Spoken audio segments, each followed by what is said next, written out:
A'udzubillahi minasyaitonirrajim. Bismillahirrahmanirrahim. Alhamdulillahirabbil alamin wa kafa wassalatu wassalamu ala nabiyil mustafa. Asyhadu an la ilaha illallah wahdahu la syarikalah wa asyhadu anna Muhammadan abduhu wa rasuluhu ahli sidqi wal wafa. Allahumma salli wa sallim wa an'im wa akrim ala hadzal nabiyil karim Muhammadin sallallahu alaihi wasallam wa ala alihi wa sahbihi ajmain. Hadirin hadirat Bapak Ibu yang Allah muliakan, assalamualaikum warahmatullahi wabarakatuh. Alhamdulillah wa syukurulillah wa la hawla wa la quwwata illa billahil aliyyil azim. Bapak Ibu sekalian, kita melanjutkan kajian dalam tema fikih muamalah, dan kita sudah menyampaikan dua tema sepanjang kajian fikih muamalah. Terakhir kita membahas seputar akad-akad yang diharamkan di dalam agama, ya. Maka Bapak Ibu sekalian, seperti mana yang kita jelaskan di pertemuan perdana, bahwa muamalah itu juga menjadi bagian ibadah, bisa menjadi bagian dari ibadah. Agar dia menjadi bagian dari ibadah, maka perlu sesuai dengan tuntunan dan garis yang telah ditetapkan di dalam agama. Karena jika muamalah itu tidak sesuai dengan yang ditetapkan dalam agama, maka tentu seperti mana perbuatan dosa lainnya. Jadi dosa itu bisa terjadi pada perbuatan maksiat, bisa pula terjadi pada aktivitas kita sehari-hari yang dilakukan tidak sesuai dengan tuntunan agama. Bapak Ibu sekalian, Allah berfirman dalam Al-Quran, wa ahallallahu al-bay'a wa harramar riba. Allah halalkan jual beli, namun Allah haramkan riba. Ini jawaban atas klaim orang-orang Yahudi ketika diajarkan oleh Nabi tentang jual beli yang halal. Mereka mengatakan sama saja, jual beli dengan riba tidak ada bedanya, sama-sama mengharapkan keuntungan. Lalu Allah bantah klaim itu dengan turun ayat, wa ahallallahu al-bay'a wa harramar riba. Allah halalkan jual beli, tapi Allah haramkan riba. Nah, seperti apakah jual beli yang halal? Bapak Ibu yang Allah muliakan, yang pertama kita perlu tahu apa yang dimaksud jual beli. Oh ya, enggak. Apa yang dimaksud dengan jual beli? Di dalam uraian Syekh Taqiyuddin Al-Husni, salah seorang ulama Ahlus Sunnah, ya, beliau menyebutkan ya dalam Kifayatul Akhyar. Nah, ini kitabnya santri Bapak Ibu, ya. Ini Bapak Ibu kalau baca kitab ini sudah jadi santri insya Allah, ya. Apa kata beliau? Al-bay'u fil lughah. Jual beli dalam bahasa atau secara bahasa maknanya i'ta'u syai'in fi muqabalati syai'in. Artinya memberi sesuatu dibarter dengan sesuatu. Jadi tukar menukar barang itu sudah bermakna jual beli. Makanya di masa Nabi itu jual beli barter, tukar menukar.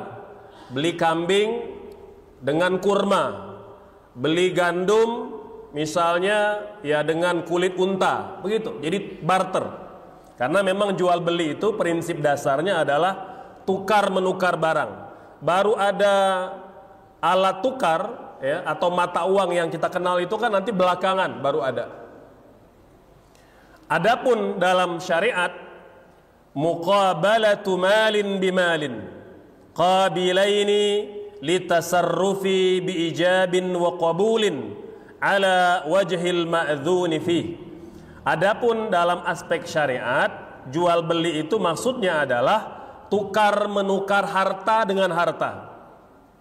Jadi tidak semata-mata barang Bapak Ibu. Mengapa?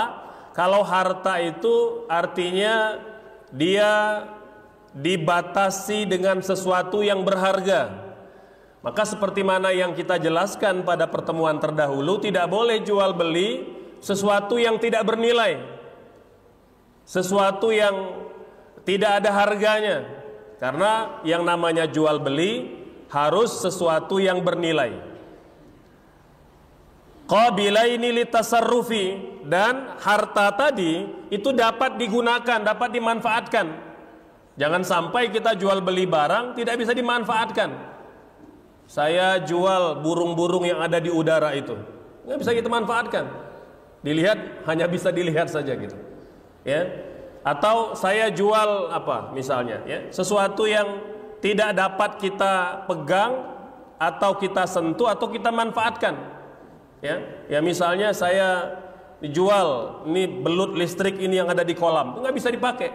Karena tidak ada orang yang mau nyentuh belut listrik gitu.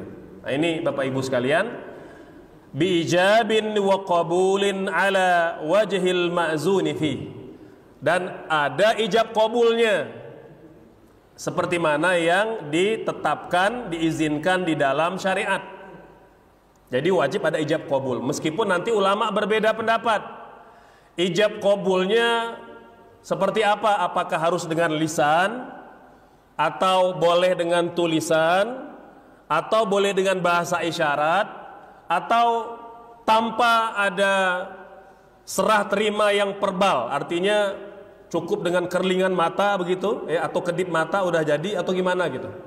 Nah nanti kita akan jelaskan. Namun secara umum dia harus ada ijab qabul serah terima.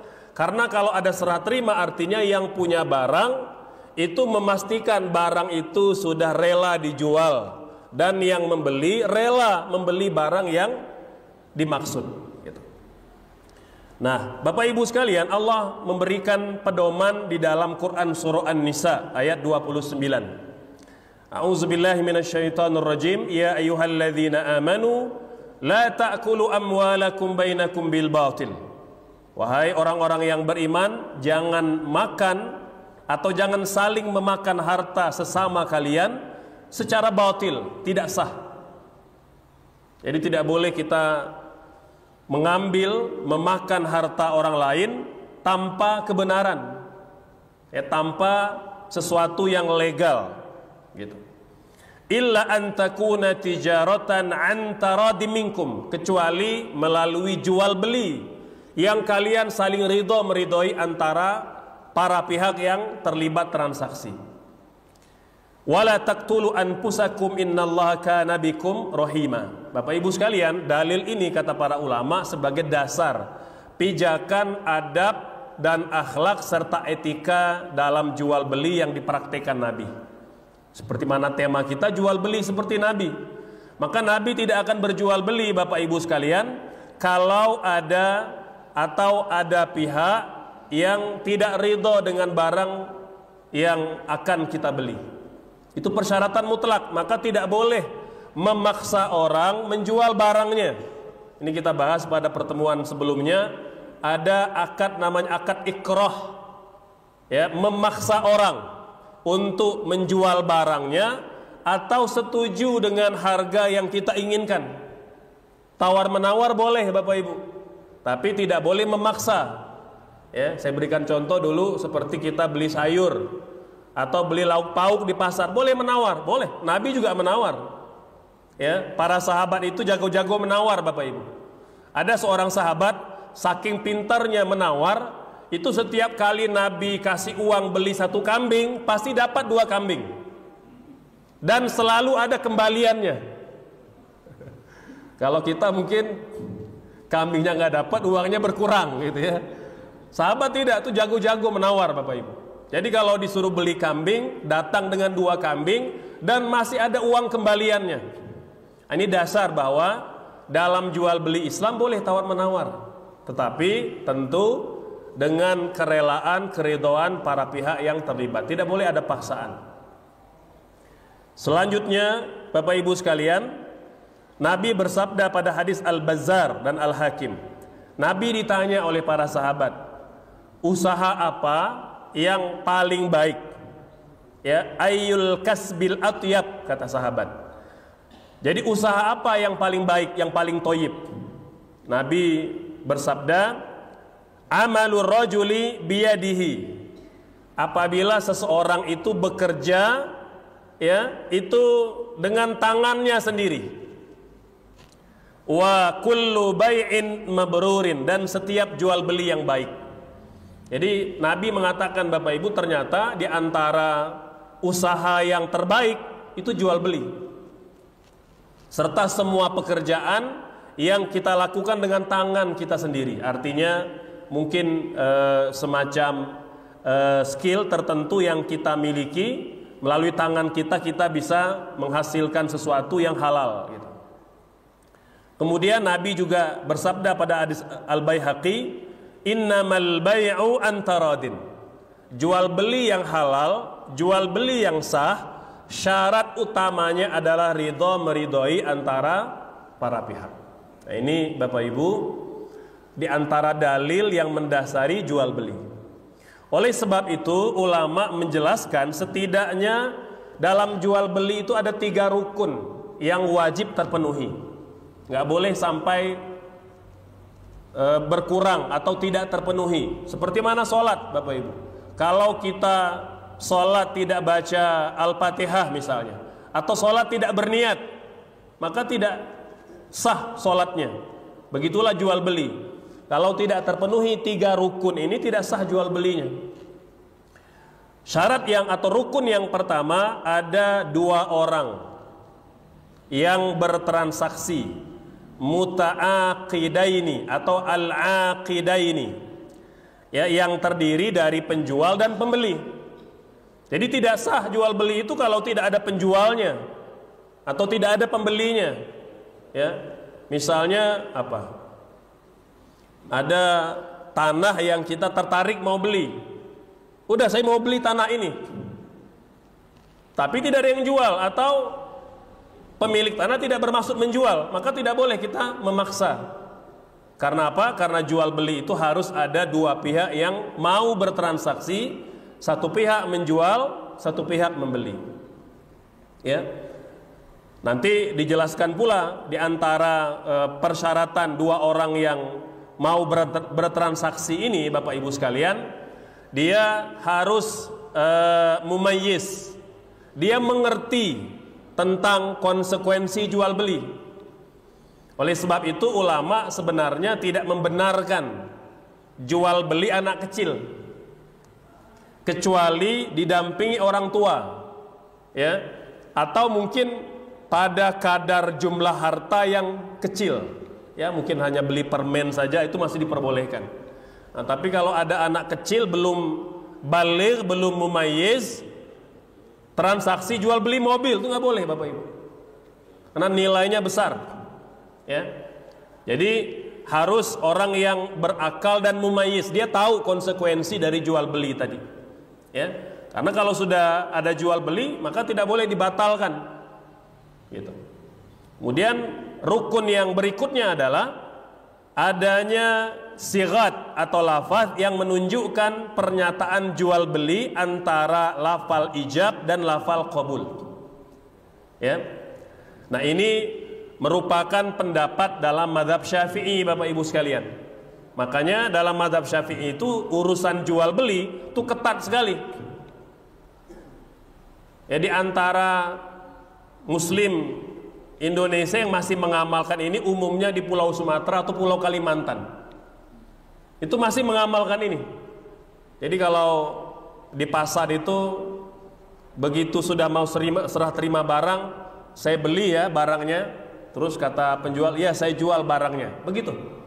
Jadi masih diamalkan ijab qabul, Bapak Ibu sekalian. Nah, meskipun dalam mazhab yang lain ijab qabul ini diwajibkan, tapi bentuknya tidak selalu verbal. Tidak wajib diucapkan. Tadi seperti yang disampaikan di awal gitu ya. Apakah wajib diperbalkan? Dalam mazhab Syafi'i wajib, Bapak Ibu sekalian. Ya, jadi bayangkan kalau kita ke minimarket, supermarket gitu ya, beli keperluan dapur itu ijab qabulnya setiap barang dilakukan.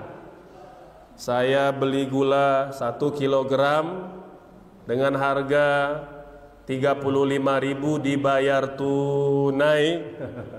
Dijawab oleh kasirnya, saya jual barang dengan harga yang dimaksud dibayar tunai. Begitu. Ada ijab kabulnya Bapak Ibu. Ya. Dan memang ijtihad Imam Asy-Syafi'i ya, itu memang dalam rangka meminimalisir semua peluang ada pihak yang dirugikan. Harus betul-betul terlihat kalau dia rela gitu. Ya. Namun mazhab yang lain, mazhab jumhur mengatakan ijab kabul dalam jual beli itu tidak wajib dilafalkan. Boleh digantikan dengan yang lain yang menunjukkan dia rela.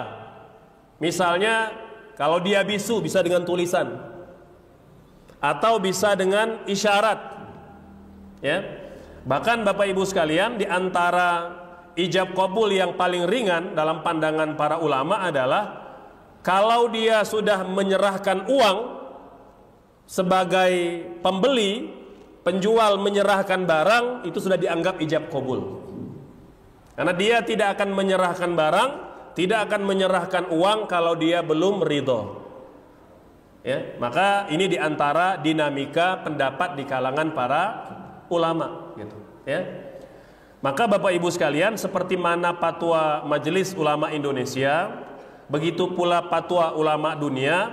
Bagaimana transaksi online yang tidak ada ijab kabul dan tidak ada pertemuan antara penjual dengan pembeli, bahkan kita tak pernah kenal sekalipun siapa penjualnya, siapa pembelinya, entah tinggal di mana dia, entah manusia, entah robot, gitu kira-kira. Maka Bapak Ibu sekalian, fatwa MUI dan fatwa Persatuan Ulama Dunia, jual beli online selama terpenuhi maksud-maksud jual beli, yaitu tukar menukar harta dan para pihak ridha, ya, sesuai dengan barang yang diinginkan dan tidak ada manipulasi atau penipuan, jual belinya sah dan halal. Itulah yang kita pakai hari ini.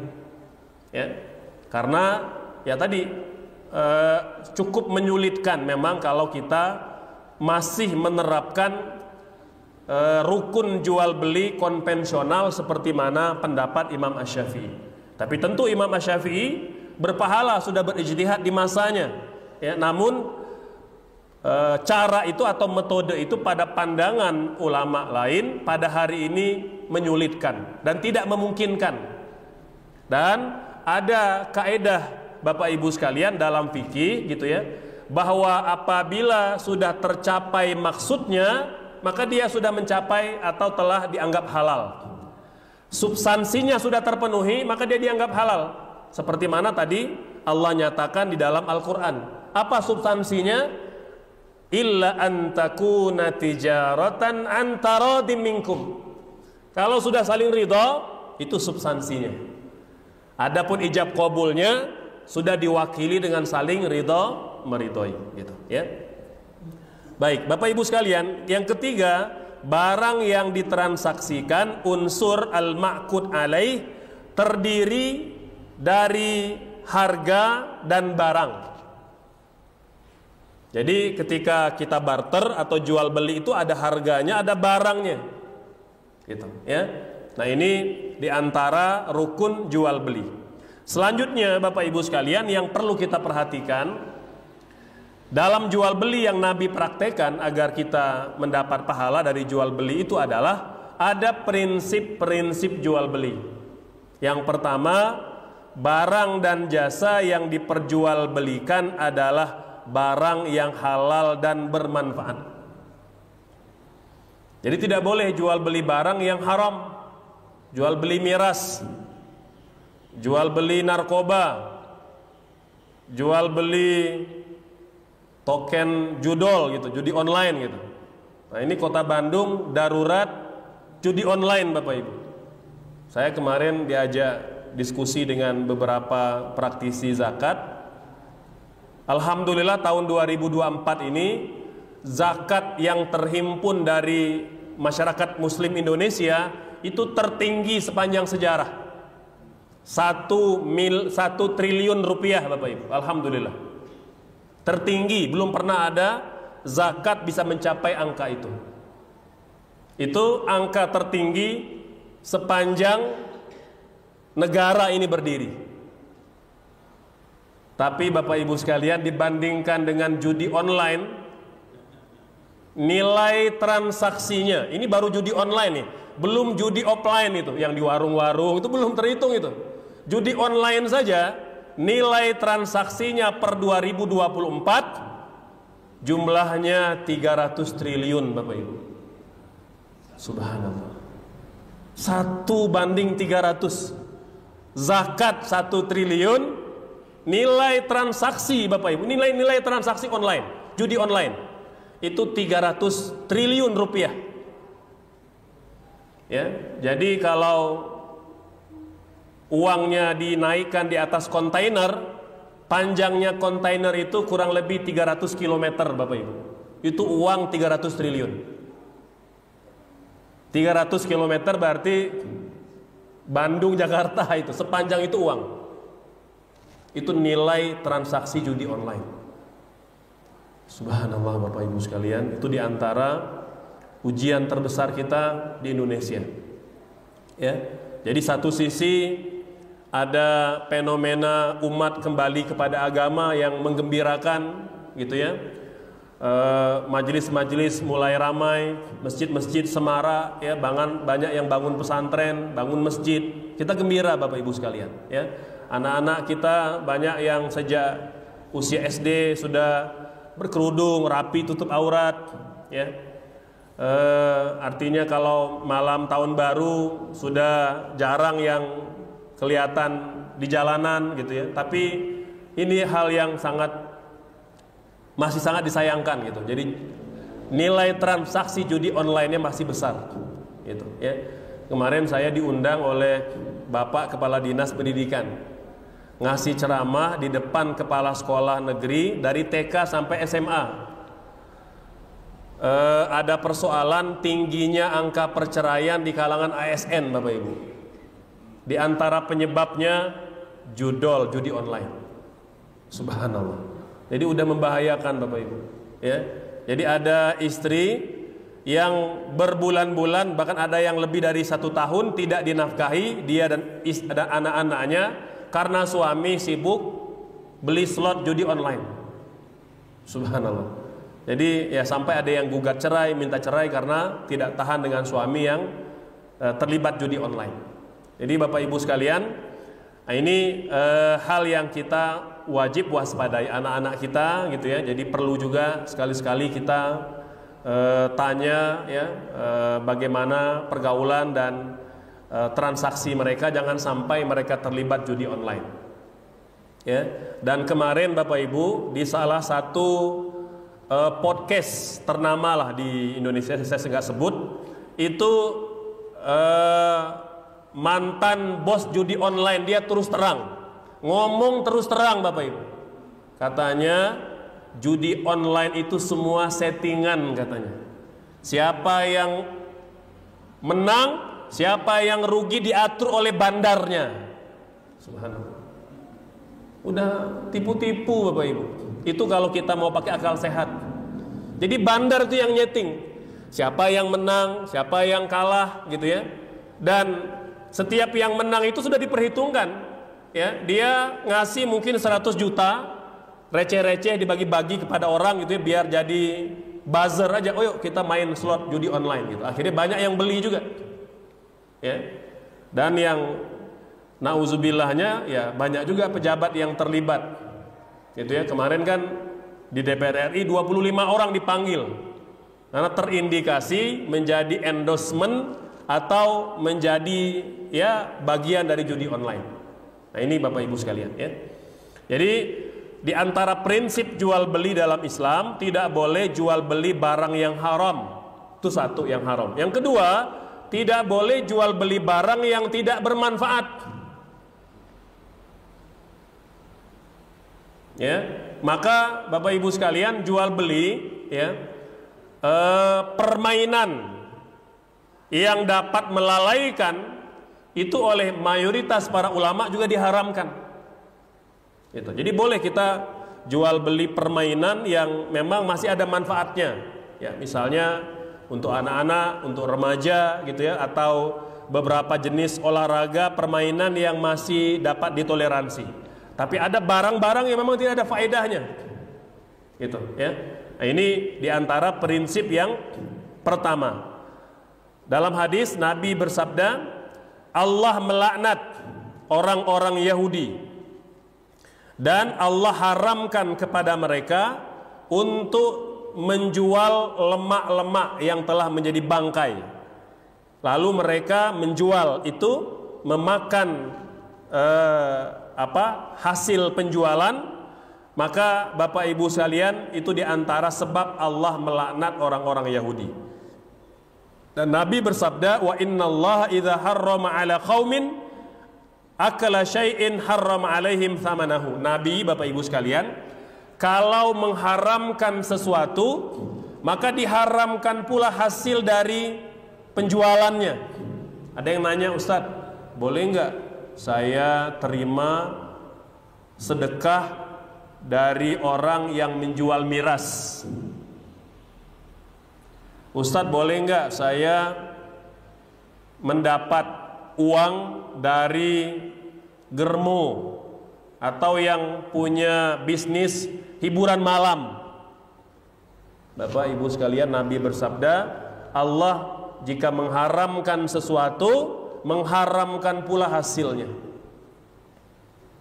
Ya, oleh sebab itu sepakat para ulama, harta yang haram, Bapak Ibu, yang pelakunya masih melakukan perbuatan haram, maka haram kita mengambil hasil dari kerjanya. Mohon maaf, pelacur misalnya.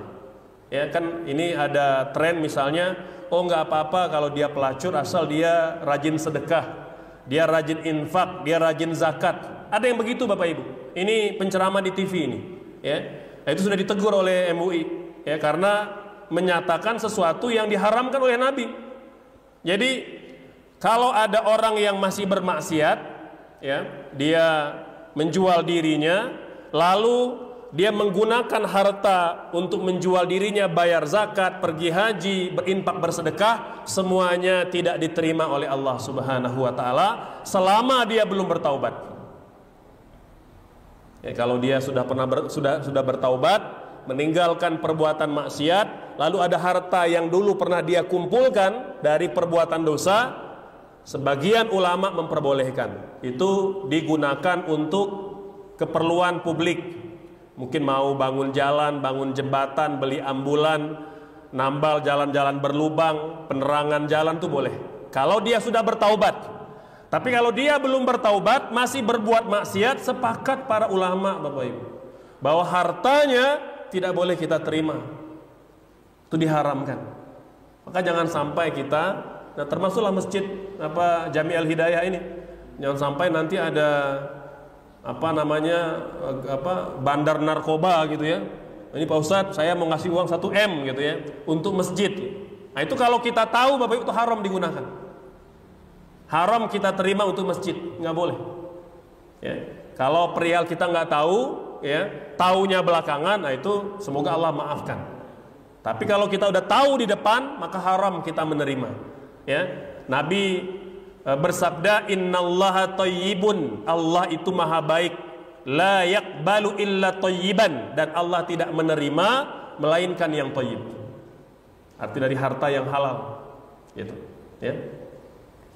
Kemudian Bapak Ibu yang Allah muliakan, Allah juga berfirman dalam Quran surah Al-Maidah, ya ayyuhalladzina amanu innamal khamru, wahai orang-orang yang beriman, sesungguhnya khamar, miras, wal maisiru, ya, dan judi, wal ansabu wal azlamu rijsun min amali syaitan fajtanibuhu la'allakum tuflihun. Ya, bahwa minuman keras, judi, ya, kemudian berkurban untuk berhala, mengundi nasib adalah perbuatan keji dan termasuk perbuatan syaitan. Tinggalkan perbuatan itu. Nah, ini Bapak Ibu diantara dasar diharamkannya menjual barang yang haram dan barang yang tidak bermanfaat, gitu. Kemudian untuk miras Bapak Ibu sekalian, ini yang kena itu banyak pihak. Dalam hadis yang sahih Imam Tirmidzi, Imam Ibnu Majah meriwayatkan, Nabi bersabda, fil khamri asyratun, bahwa Nabi melaknat 10 golongan yang terlibat dalam usaha miras. Ya, karena miras ini Bapak Ibu disebut sebagai ummul khataya, induknya dosa. Jadi banyak dosa itu lahir dari minum miras. Ya, suami bisa bunuh istri gara-gara miras. Tetangga itu bisa saling saling bunuh gara-gara miras. Ya. Jadi banyak kehancuran itu terjadi gara-gara miras. Maka Nabi bersabda melaknat 10 golongan yang terlibat miras. Yang pertama asiroha, orang yang jadi produsen, yang memeras. Kan dulu anggur itu diperas. Nah sekarang yang punya mesin, yang tukang merasnya. Yang kedua wa mu'tasiroha, yang memesannya. Kena. Kemudian wasyaribaha, yang minum miras. Wahamilaha, yang membawanya. Ya, jadi jasa kurir itu yang kalau dia tahu itu miras maka haram hukumnya dia bawa. Kalau enggak dia termasuk yang dilaknat oleh Rasulullah sallallahu alaihi wasallam. Ya, kalau dia tidak tahu, ya. Ini kan belum lama ada kurir miras. Subhanallah. Ya, ini semoga segera ditindak oleh pihak berwajib karena sudah dilaporkan kepada Mabes Polri, ya. Belum tahu gimana perkembangannya, ya. Kemudian wal hamulata ilaihi, ya, dan mereka yang meminta diantarkan, yang mesan minta diantarkan. Mungkin boleh jadi dia tidak minum tapi minta diantarkan, mungkin untuk tamunya atau untuk seseorang yang memesan. Wasaqiyaha, dan yang menuangnya. Ya, Bapak Ibu, ya, beberapa hotel ya di sekitar kita masih ada yang menjual miras. Ya, saya pernah diundang di sebuah ceramah gitu ya, di sebuah kegiatan acara di hotel, ya, hotel bintang 5 di kota Bandung. Begitu selesai ceramah saya naik ke atas ke rooftopnya, itu berjejer miras Bapak Ibu, dari yang harga 100.000 sampai yang harganya 100 juta per botolnya. Ya subhanallah. Ya, jadi nah itu juga masih menjadi pertanyaannya. Kita berharap semoga dengan momen pilkada yang tinggal beberapa hari ini gitu ya, Allah kita ikhtiarkan memilih pemimpin yang bertakwa Bapak Ibu, ya, yang takut kepada Allah sehingga dia tidak akan memberikan izin miras itu dijual di sekitar kita, gitu. Ya. Kemudian wabai'aha, yang menjualnya, wa akila thamanaha Bapak Ibu, dan yang makan hasilnya. Wal mustarolaha wal mustarolaha, ya, dan yang membeli serta yang minta dibelikan. Nah, ini artinya berkaitan dengan dosa Bapak Ibu, ya. Ini contoh bahwa yang terlibat itu bukan semata-mata orang yang menjualnya, tapi yang ada di circle itu semua kena dosanya. Maka jangan sampai terlibat gitu. Ya. Yang kedua, prinsip dalam jual beli, larangan menawar barang yang sedang ditawar oleh orang lain. Nabi bersabda, la yabi'ur rajulu ala bai'i akhihi wa la yakhtub ala khitbati akhihi. Janganlah orang menawar, mau membeli barang, sesuatu barang yang sedang ditawar oleh orang lain, dia belum selesai. Kecuali kalau dia sudah, maaf saya sudah tidak jadi, kita boleh masuk. Dan Nabi juga mengatakan tidak boleh melamar perempuan atau wanita yang sedang dilamar oleh orang lain sampai dia memutuskan untuk tidak lanjut, baru kita boleh masuk. Gitu, ya. Dan saya pernah mengalami itu Bapak sekalian. Ini sebagai contoh, gitu ya. Jadi ada transaksi jual beli rumah, sudah sepakat, ya, bahkan sudah bikin surat draft untuk ke notaris. kemudian ketika akan membayar tiba-tiba dibatalkan karena ada penjual yang lain gitu. Ya. Jadi saya katakan Bapak tidak ada masalah kalau mau menjual barang itu ke orang lain, tapi saya ingin mengingatkan bahwa jual beli yang seperti itu diharamkan dalam agama kita, tidak boleh. Karena hilang kebarokahannya kalau kita menjual sesuatu barang yang sedang ditawar atau sudah disepakati akan dibeli oleh pihak lain.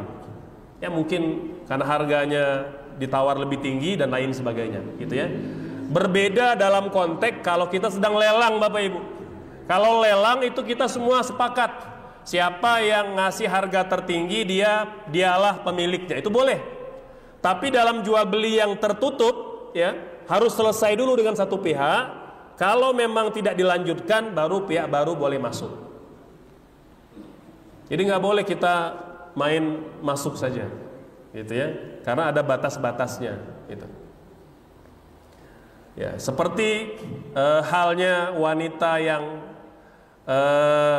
baru ditinggal wafat suaminya, itu kan nggak boleh langsung langsung menikah dengan suami yang baru, ya, sampai jelas dulu di rahimnya itu tidak ada benih suami yang lama, maka ada masa iddah, gitu. Nah, hal yang sama juga Bapak Ibu sekalian di dalam jual beli begitu, ya. Jadi tidak boleh kita membeli barang sesuatu yang sedang ditawar oleh orang lain, gitu. Prinsip yang ketiga, jual beli jujur dan amanah.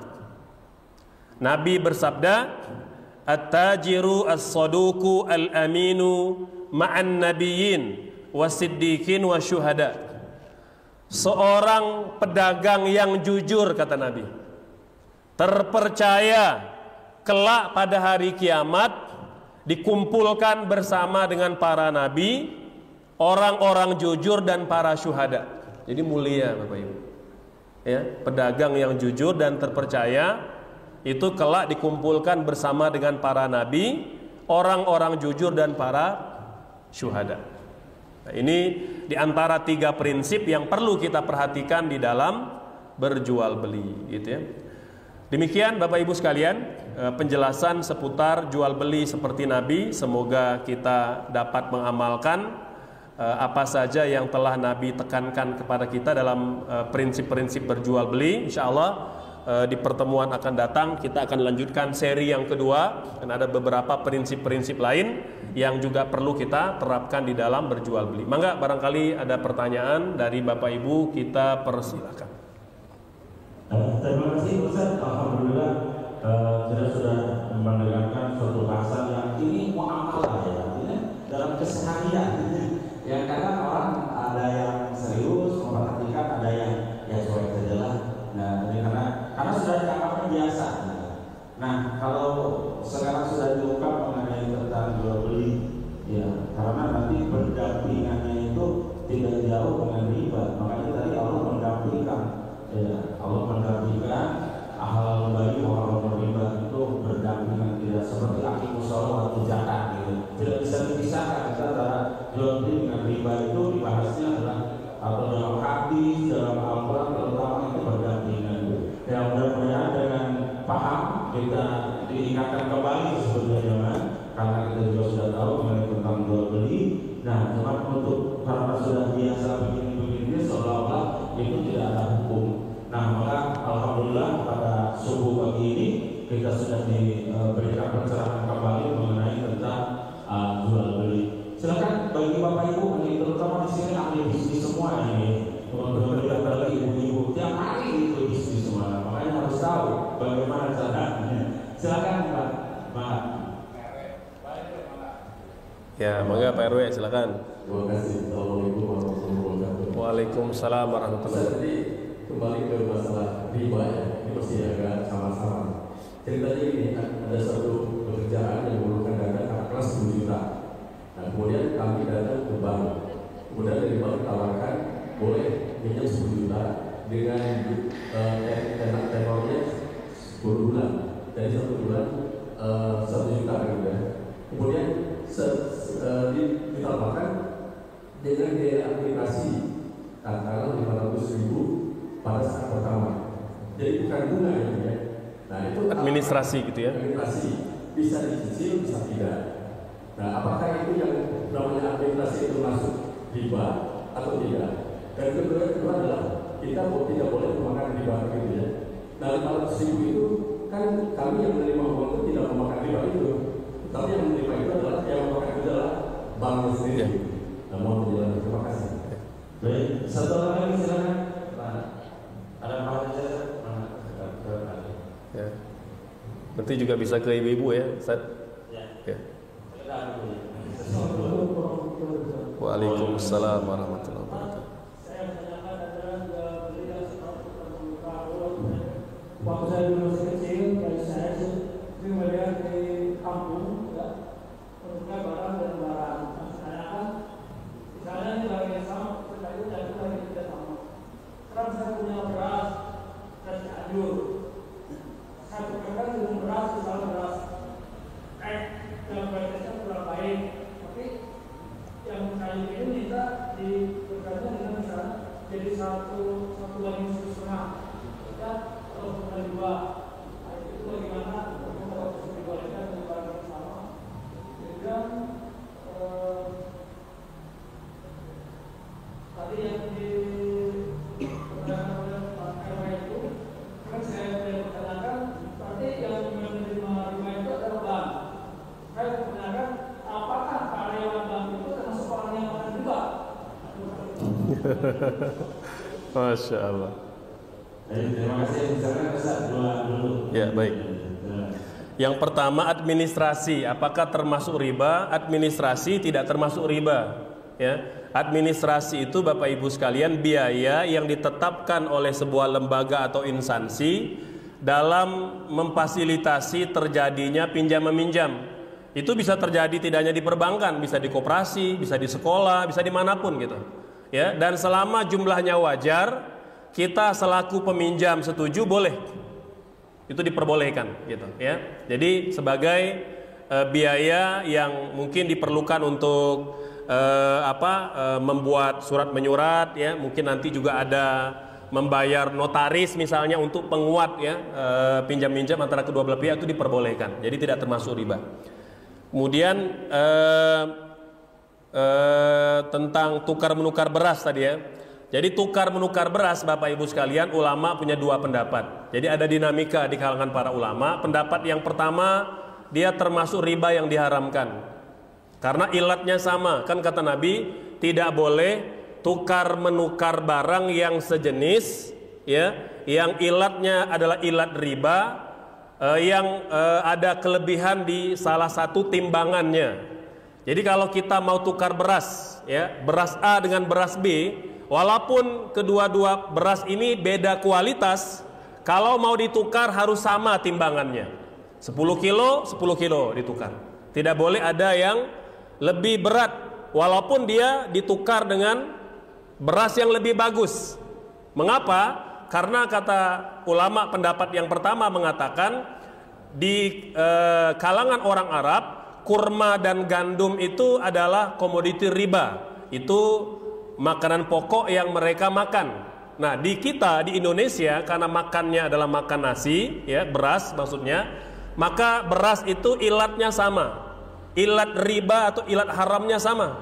Jadi kalau mau nukar beras itu ya dijual.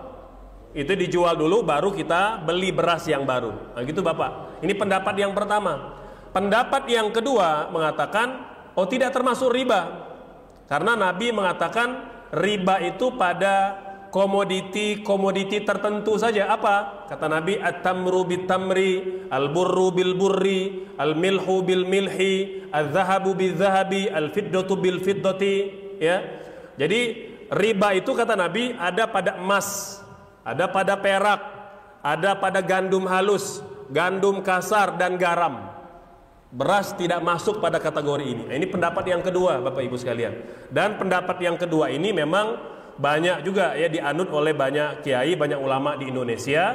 Sehingga dalam pandangan saya kalau ada perbedaan maka ya kita menerima itu sebagai sebuah khilafiyah. Karena Bapak Ibu sekalian kalau dalam masalah khilafiyah kita boleh memilih pendapat mana yang kita rasa paling menenteramkan. Ya, paling menenteramkan. Namun Bapak Ibu sekalian, kalau menghadapi perbedaan, saya suka mengamalkan nasihat Imam Asy-Syafi'i. Apa kata beliau? Al-khuruju minal khilafi mustahab. Keluar dari perbedaan itu lebih dicintai. Jadi kalau kita meskipun memilih pendapat yang mengatakan boleh, kan kena pendapat orang yang mengatakan tidak boleh. Lebih baik kita tidak tukar menukar beras. Itu lebih baik, lebih menenteramkan hati. Tapi kalau ada orang yang mau mengamalkan tukar menukar beras, ya boleh. Kenapa? Yang punya ada dasarnya. Karena Bapak Ibu sekalian, mengapa ada khilafiyah? Dalam perkara halal dan haram, ada dua persyaratan yang menjadi syarat mutlak baru dapat diputuskan haram tanpa ada perbedaan. Yang pertama, dalilnya sahih. Yang kedua, dalilnya sharih. Jadi ada sahih, ada sharih. Sahih dia valid dalilnya, tidak dhaif, tidak ada kelemahan yang dapat membatalkan hukum. Yang kedua, sharih. Sharih ini tidak ambigu, tidak multi tafsir. Memang Nabi maksudkan haram, barang itu baru dia dapat diharamkan. Nah, tadi karena anggaplah dalil tentang riba tadi sudah sahih, tapi dia belum sharih karena nggak nyebut beras di situ. Tidak disebut beras pada hadis tadi. Maka ulama mengatakan dia tidak cukup syarat untuk diharamkan. Jadi ya tinggal kita Bapak memilih pendapat mana yang kira-kira lebih menenteramkan hati. Kemudian karyawan bank, gitu ya. Kalau mengaca kepada fatwa Majelis Ulama Indonesia dan fatwa Robito Alam Islami, Bapak Ibu sekalian, termasuk bekerja di tempat yang mempraktekkan riba, ikut makan harta riba. Ya, karena Nabi bersabda, la'anallahu akilar riba wa mukilahu wa katibahu wa syahidaih. Allah melaknat orang yang makan riba, yang setor riba, yang menjadi saksinya, yang menjadi pencatatnya. Jadi banyak yang kena Bapak. Ya. Jadi kalau saya bagi kaum muslimin yang sudah punya alternatif pekerjaan yang halal, maka boleh atau disarankan meninggalkan bekerja di bank, Bapak Ibu sekalian. Saya memilih pendapat yang pertengahan ya. Jadi tidak keluar langsung gitu ya. Jadi ada dulu upaya untuk nyari soft landing dulu gitu ya. Nah, ini biar keluarganya aman dulu. Ya kita serahkan kepada Allah. Allah Maha tahu kondisi kita. Jangan langsung. Karena Bapak Ibu sekalian, meskipun insya Allah itu bernilai pahala, tapi tentu kita juga perlu mempertimbangkan mudorotnya. Kan kata Nabi, kalau berbenturan dua mudorot, pilih yang paling kecil mudorotnya. Mudorot pertama tadi kita makan riba, tapi juga ada mudorot kedua, keluar dari bank tanpa ada pekerjaan alternatif, anak-anak istri butuh nafkah. Ini terjadi Bapak Ibu ya, pada tetangga saya itu di Dago, semangat ngaji riba mungkin di suatu pengajian, pulang-pulang ngomong ke istrinya, besok saya berhenti kerja. Padahal anaknya itu kerja di sekolah yang cukup mahal Bapak Ibu ya. Istri ya karena selama ini suami bekerja sebagai head office di sebuah perbankan konvensional, dia langsung resign. Resign Bapak Ibu, tidak lama istrinya gugat cerai karena suami tidak bekerja. Maka dalam hal ini kita perlu tahu Bapak Ibu sekalian, bahwa dalam meninggalkan sesuatu yang haram pun agama kita memberikan ruang yang agak longgar ya. Artinya kita berupaya meninggalkan secara pelan-pelan. Kecuali kalau kita mungkin punya tabungan yang cukup gitu ya, kita langsung resign, cari pekerjaan yang lebih menenteramkan, itu boleh. Nah, tapi kalau kita terburu-buru tanpa mempertimbangkan hal tadi, mudorot yang terjadi itu bisa lebih besar. Nah, kalau berbenturan dua mudorot, pilih yang paling kecil mudorotnya. Ini kalau Bapak Ibu memilih pendapat ulama yang mengharamkan bunga bank, ya. Karena MUI juga dulu pernah menghalalkan bunga bank, Bapak Ibu. Jadi MUI itu pernah punya 2 fatwa. Fatwa tahun 2000 dan fatwa sebelum tahun 2000. Fatwa sebelum tahun 2000 bunga bank masih halal. Nah, jadi mungkin boleh jadi ada yang mengamalkan fatwa yang pertama, ya kita juga harus menghargai itu, ya. Jadi kalau saya pribadi menyarankan, kalau sudah ada alternatif, tinggalkan pekerjaan itu, cari pekerjaan yang lebih menenteramkan. Minimal kalaupun dia belum sepakat semua ulama haram, ya paling tidak dia syubhat, Bapak Ibu. Jadi kita berupaya meninggalkan bekerja di perbankan konvensional. Wallahu a'lam. Baik, terima kasih Ustaz. Mudah-mudahan yang penanyakan tadi tidak puas. Mungkin sesi kedua silakan dari Ibu dulu. Mangga Ibu silakan. Waalaikumsalam. Oh ya, mangga. Sekarang sudah langsung mau Desember, biasa ibu-ibu di pertemuan nanti menjelang tahun baru kita menukar kado dengan harga 50.000 umpamanya gitu. Nah, menurut agama bagaimana? Terima kasih. Wassalamualaikum. Waalaikumsalam warahmatullahi wabarakatuh. Ya, masih ada ibu-ibu silakan. Ya, silakan. Mangga Ibu. Waalaikumsalam. Ada teman dia pinjam untuk kasih biaya sekolah. Oke. Terus dibantu mengembalikannya itu dengan cara dicicil. Nah, ijab kabulnya yang menurut agama itu bagaimana biar tidak menjadi riba. Oke. Ya, terus di akhir kadang-kadang ada orang yang melebihkan ini bagaimana uang begininya, tapi Ya. tidak ada syarat harus mengembalikan sekian persen. Itu bagaimana baik ijab kabulnya Ya. biar tidak menjadi riba. Ya. Baik, silakan. Maka Pak Ali, Satu Ustaz. Kalau tadi kan dengan jenis beras dan beras beda jenis kan ada yang berbicara dan mengharamkan. Nah sekarang kalau kita bicara transaksi mata uang, kan jenisnya mata uang. Tapi di situ kan ada transaksi falas biasanya. Nah itu bagaimana?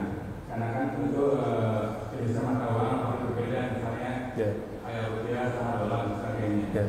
Itu tapi masih ada bentuk barangnya. Ya, baik. Tapi kan kalau misalnya ada satu lagi sekarang yang kita lagi booming atau viral itu transaksi kripto. Ya, kripto. Karena kan jaminan tidak ada, barang tidak ada, itu kan hanya komunitas. Ya. Nah itu bagaimana Pak? Ya. Assalamualaikum warahmatullahi wabarakatuh. Mau tambah lagi nggak? Mesti ada yang mau nanya? Ustaz. Ya, nanti mungkin yang lain sesi berikutnya ya. Yang pertama, tukar kado.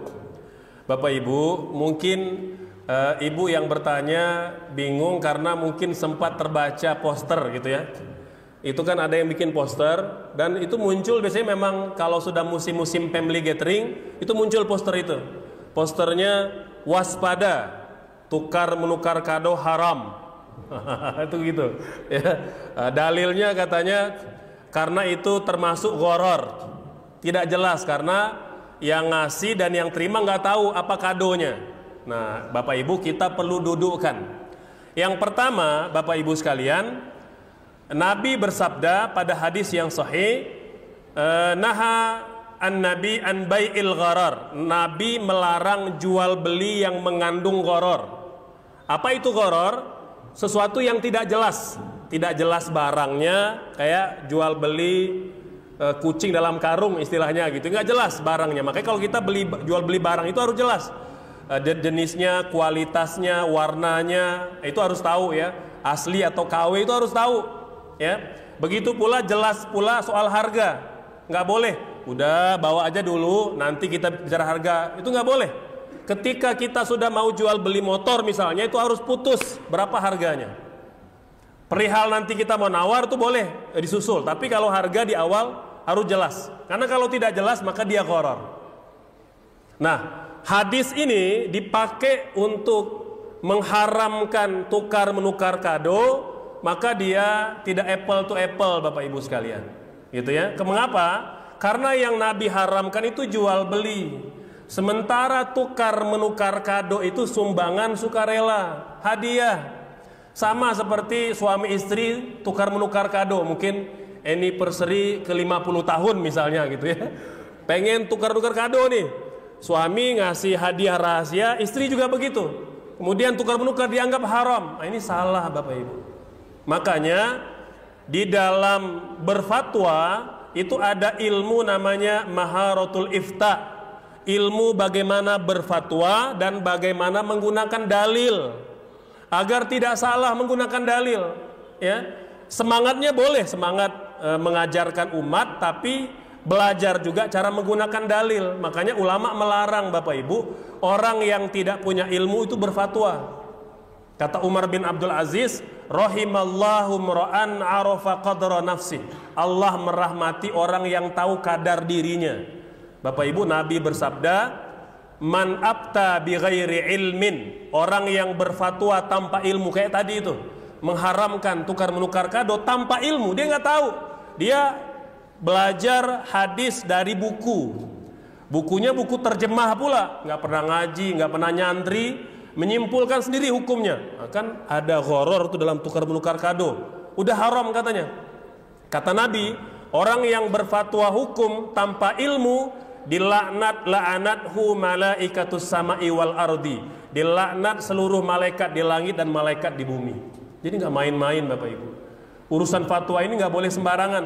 Jadi tukar menukar kado itu halal dan boleh karena dia bukan jual beli gitu ya. Jadi silakan yang mau tukar menukar kado gitu ya. Yang kedua, pinjam uang dengan tambahan. Bagaimana agar tidak haram? Bapak Ibu sekalian, kalau ada sahabat mau pinjam uang, kita memang disarankan kalau mampu membantu meminjamkan, itu akadnya namanya qardul hasan, pinjaman tanpa bunga, namanya qardul hasan. Dipinjamkan sejumlah uang tertentu dicatat, kemudian temponya jangan terlalu panjang. Mengapa? Karena uang rupiah itu inflasi, agar jangan sampai merugikan orang yang kita meminjam, dan dibuat perjanjian berapa lama temponya, dan kalau bisa bagus kalau ada jaminan. Apakah BPKB atau apalah ya. Ini sunnah Bapak Ibu agar hak kedua belah pihak terjamin kalau seandainya terjadi wan prestasi, bisa menjual barang yang digadaikan tadi. Ya, jadi tercatat. Nah, itu akadnya Ibu. Nah, sekarang Ustadz, ketika dikembalikan dan tidak boleh ada perjanjian di awal harus dibayar lebih, itu nggak boleh. Nah, kecuali kalau ibu misalnya mau biar sama-sama tidak dirugikan, udah nanti kamu kembalikan senilai emas hari ini aja, itu boleh disepakati. Karena kan kalau emas kan agak tidak terganggu nilainya, lebih stabil dibanding rupiah, gitu ya.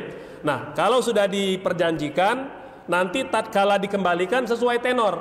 Nanti ketika dikembalikan, maka minimal harus sama. Boleh nggak nambah? Boleh.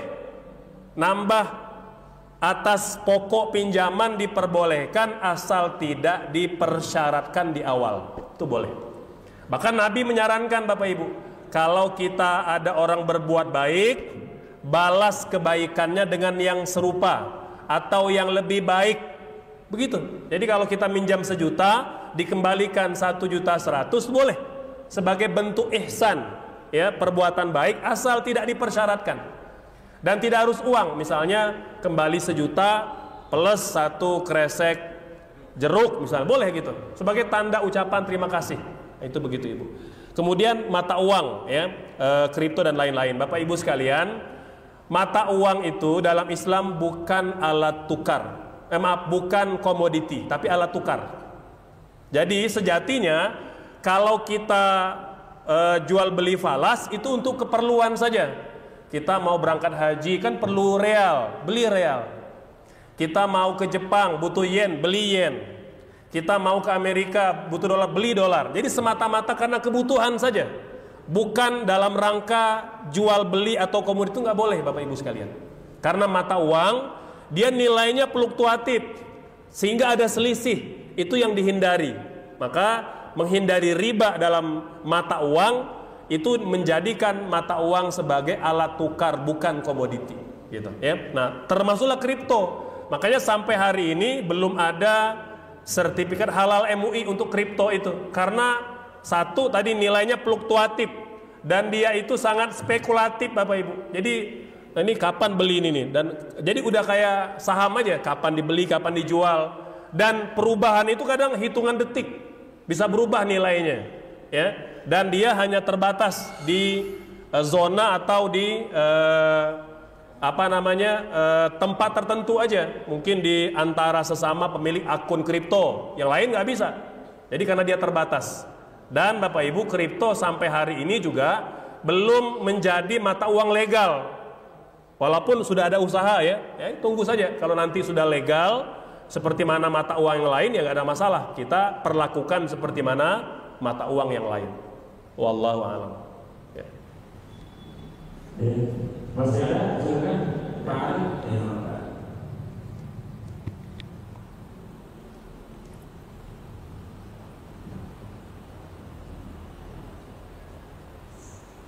Assalamualaikum warahmatullahi wabarakatuh. Waalaikumsalam. Bangga Bapak, silakan. Saya mau tanya begini Pak, beli rumah pakai KPR,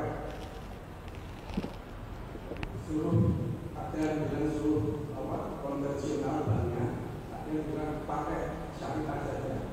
Tapi ternyata dua-duanya itu ada gunanya Pak, walaupun konvensional sama syariah. Malah ada yang syariah lebih mahal lagi. Yeah. Masalah makanan peyem Pak, tapi itu ada yang sangat keras, itu alkoholnya sudah sangat tinggi Pak, itu halal Pak. Yeah. Waalaikumsalam warahmatullahi wabarakatuh. Baik, satu nama lagi Pak, ada? Ada? Ya, dari yang belakang ini ada. Ada. Waalaikumsalam.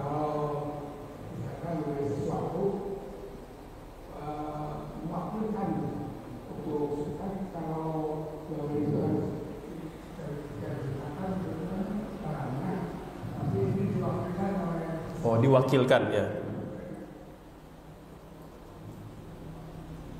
Ada satu nama lagi? Maka ya. Ada dua lah sekalian biar sekalian ya. Maka akang yang di depan dan yang belakang nanti insya Allah sekalian ya. Assalamualaikum warahmatullahi wabarakatuh. Waalaikumsalam warahmatullahi wabarakatuh. Ini Pak, ada sebuah pertanyaan yang sering mengganggu pikiran.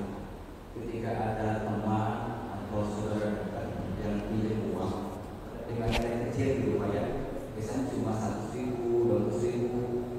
Sementara itu teman yang dekat atau saudara yang dekat, apakah itu harus tercatat juga Pak? Karena ada orang jelas harus tercatat. Ya. Itu aja Pak pertanyaan. Ya, bagi. Enggak Kang, silakan yang belakang ya. Waalaikumsalam. Ustaz bertanya yang tentang kredit emas. Ya. Kalau emas, nah, berkaitan dengan emas juga, Ya. ada saat kita beli koin atau Ya. Apa koin dinar gitu? ya dinar kah atau misalkan yang emas bakaran kan? Ya, oke. Nah kemudian kita simpan beberapa waktu, kemudian kita jual lagi suatu saat sudah menentukan berapa boleh. Ya. Tadi yang lebih masalah kredit tadi. Oke. Kalau kredit kan perubahan itu cepat sekali. Ya. Nah itu apakah boleh juga? Ini yang ditanya mengkredit emasnya atau apanya?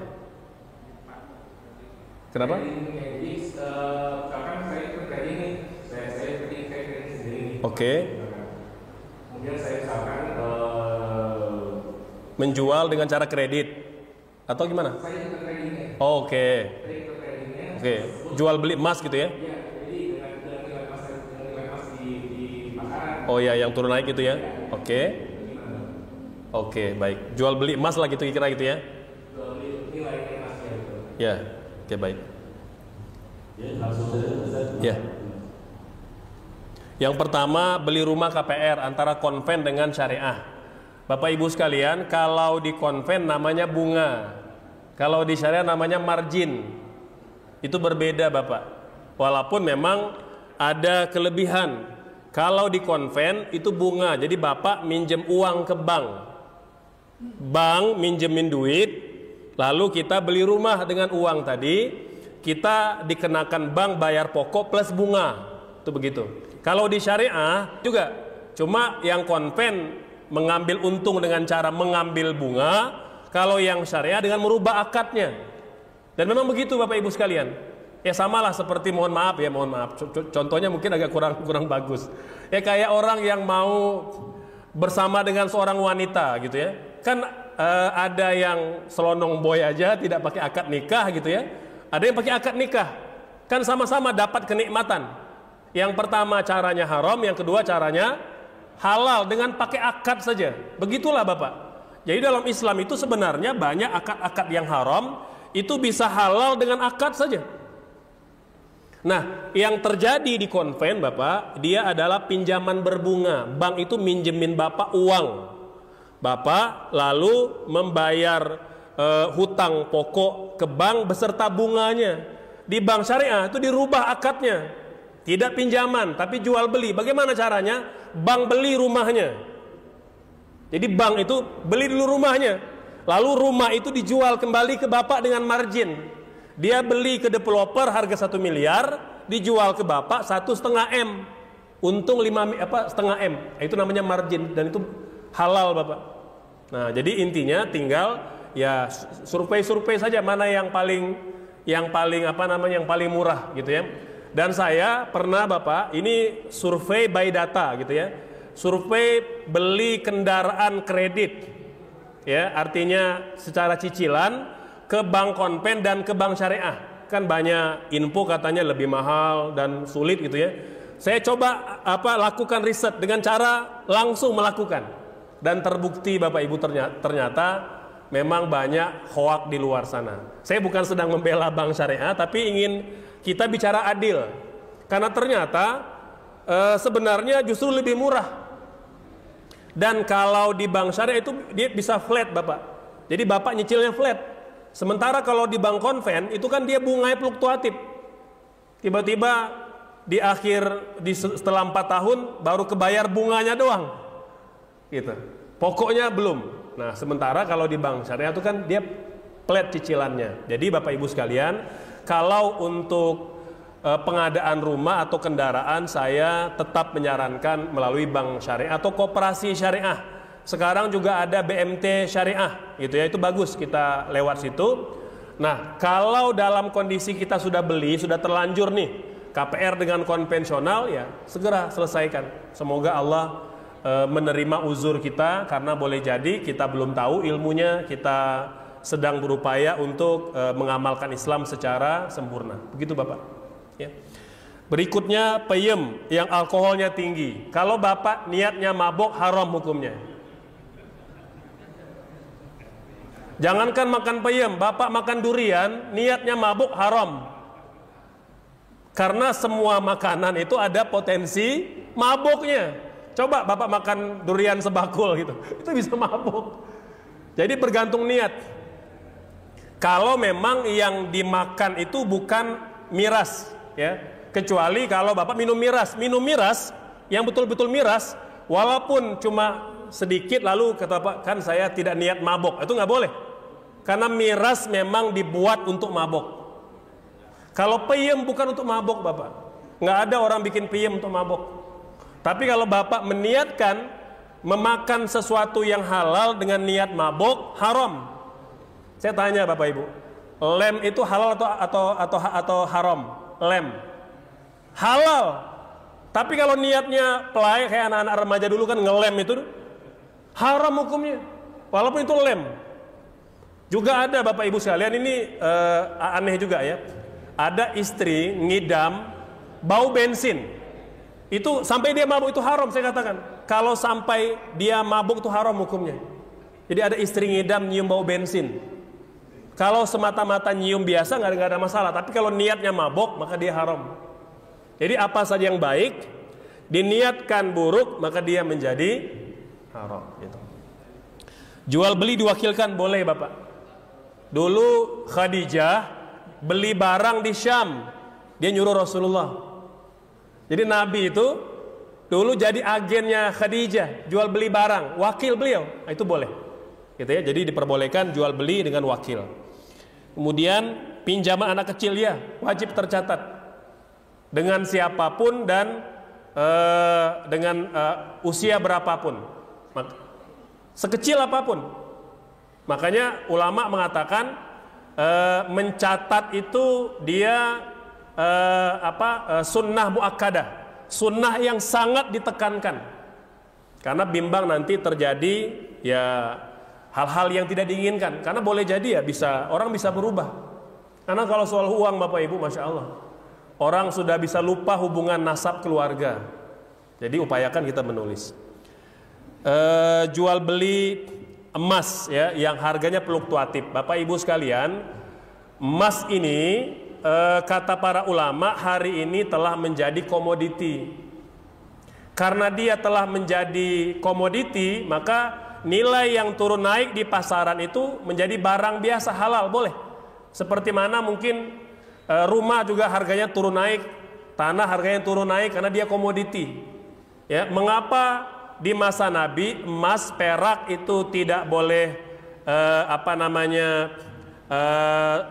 tidak boleh lebih nilainya kalau tukar emas dengan emas, karena emas di masa Nabi dia adalah mata uang.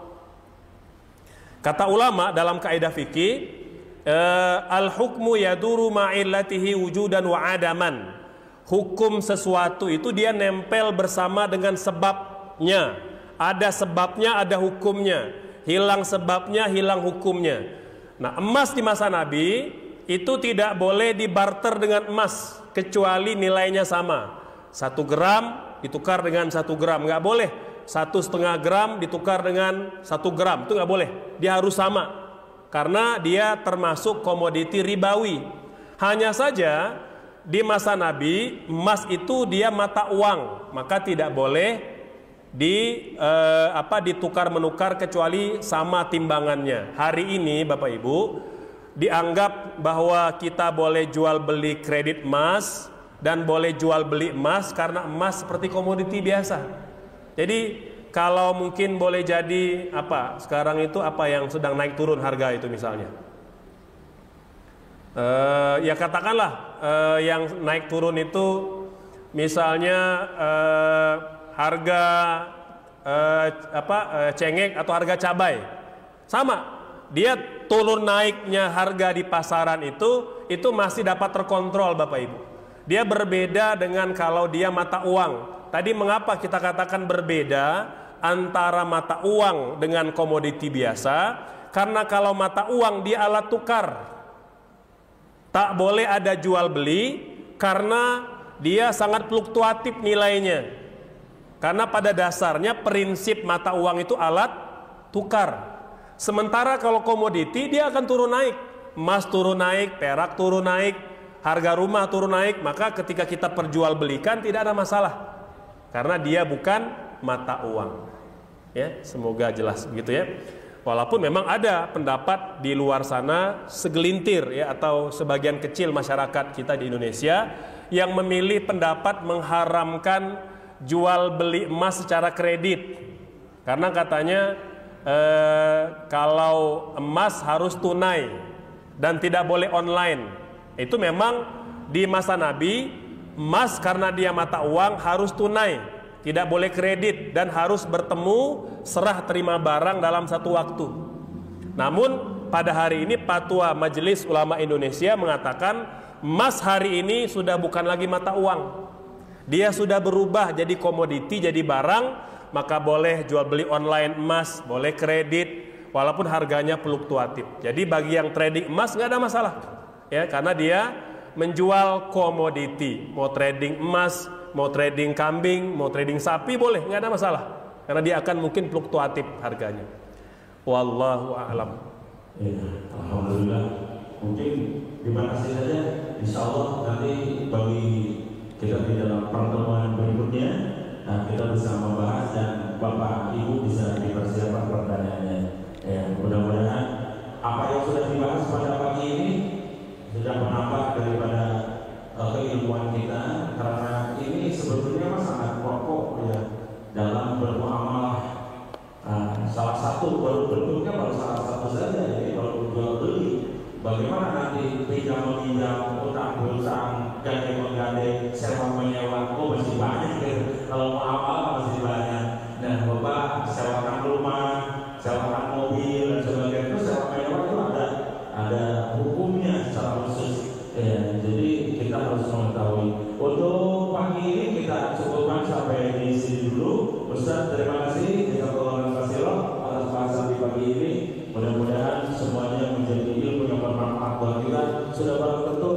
memuaskan kita yang karena memang waktu juga sangat terbatas ya, tapi insya Allah dengan kita rajinnya untuk datang semangat dan kegiatan maka akan menambah kebaikan demi kebaikan. Mudah-mudahan kebaikan inilah yang akan kita terima walaupun mungkin ilmunya belum kita dapat semuanya, tapi kebaikan hadir di majlis taklim, majlis iktikaf di masjid, insya Allah itu sudah mendapatkan satu berbagai macam kebaikan insya Allah.